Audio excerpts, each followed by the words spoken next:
Everyone, I am प्रतीक्षा और आज हम देखने वाले हैं acute cases, how to write the acute cases. First हम उसमें लिखते हैं प्रीलिमिनरी डाटा। प्रीलिमिनरी डाटा हमें नेम, एज, सेक्स, ऑक्यूपेशन या फिर मैरिटल स्टेटस वगैरह वो लिखते हैं। फिर बाद में डेट लिखते हैं। फिर बाद में चिप कंप्लेंट। चिप कंप्लेंट में हम presenting symptom of the patient वो लिखते हैं। उनके लैंग्वेज में लिखते हैं। हम उसमें कुछ भी अपनी खुद की क्लिनिकल लैंग्वेज वगैरह यूज नहीं करते। फिर वो भी हम कंप्लीट सिम्टम के फॉर्म में लिखते हैं, जैसे लोकेशन, सेंसेशन, मॉडलिटीज, कॉन्कोमिटेंट वगैरह वगैरह जो भी होगा वो। फिर बाद में हम लिखेंगे पास हिस्ट्री ऑफ द पेशेंट, जो भी डिसीज है उसके रिलेटेड कुछ पास हिस्ट्री है या नहीं, या फिर कुछ ऑपरेशन वगैरह हुआ है किसी डिसीज का उसके रिलेटेड। फिर बाद में फैमिली हिस्ट्री।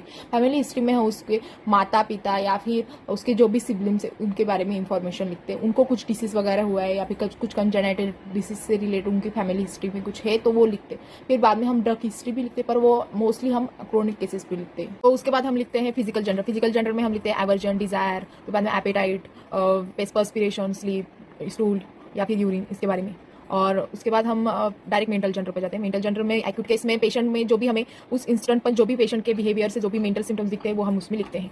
और उसके बाद हम लिखेंगे general examination, then systemic examination. General examination हम पूरा पोलिस मतलब पेला रिडीमा, लिम्फेडिनोपैथी, इक्टेरस, साइनोसिस, ये हमें कुछ भी पेशेंट में दिखा तो वो लिखते हैं। और उसमें हम और ऐड करते हैं जैसे BP, pulse rate, respiratory rate and last SpO2 and फिर बाद में टेम्परेचर। और इसके बाद हम सिस्टमिक एग्जामिनेशन देखते हैं। सिस्टमिक एग्जामिनेशन में हम वहाँ पर लिखते हैं CPS, CNS, रेस्पिरेटरी और फिर बाद में पर एब्डोमेन, और इसके रिलेटेड हम एग्जामिनेशन करते हैं। इसके बाद हम लिखते हैं investigation. Investigation in the acute case इतना कुछ नहीं रहता, बस नॉर्मल CBC या फिर USG एब्डोमेन इससे रिलेटेड ऐसे हम एक आधे टेस्ट वगैरह करवाते हैं। उसके बाद हम देखते हैं एनालिसिस और इवैल्यूएशन। एनालिसिस कोई कोई लिखता है, इवैल्यूएशन और एनालिसिस कोई कोई लिखता है, कोई कोई नहीं लिखता है एक्यूट केस के इसमें। तो एनालिसिस अगर लिखा तो उसमें हम क्या करते हैं, जो भी हमने सिम्टम्स लिखे हैं उसको एक लिस्ट में रखते हैं और उसमें उसके सामने उसके टाइप ऑफ द सिम्टम लिखते हैं। एनालिसिस के बाद हम लिखते हैं इवैल्यूएशन। इवैल्यूएशन में हम ग्रेडिंग देते हैं वो सिम्टम्स को जो भी हमने एनालिसिस में लिखी है, मतलब हमारे अनुसार कौन सा सिम्टम सबसे इंपॉर्टेंट है उसके 3 ग्रेड देंगे। फिर बाद में सेकेंड नंबर के लिए 2 ग्रेड देंगे ऐसे।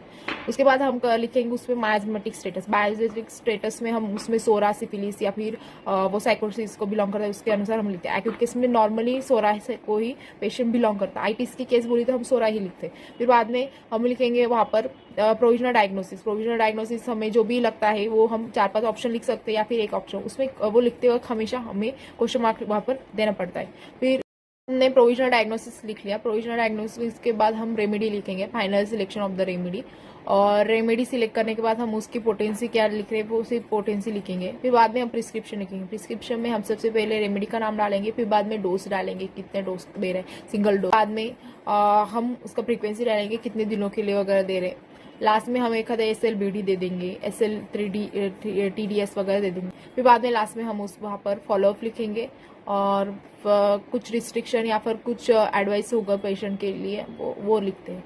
और इस तरीके से हम एक्यूट केस लिखते हैं। आई होप आपको ये समझा होगा। अगर नहीं समझा you can ask me a doubt. और आज के लिए इतना ही, बस बाय।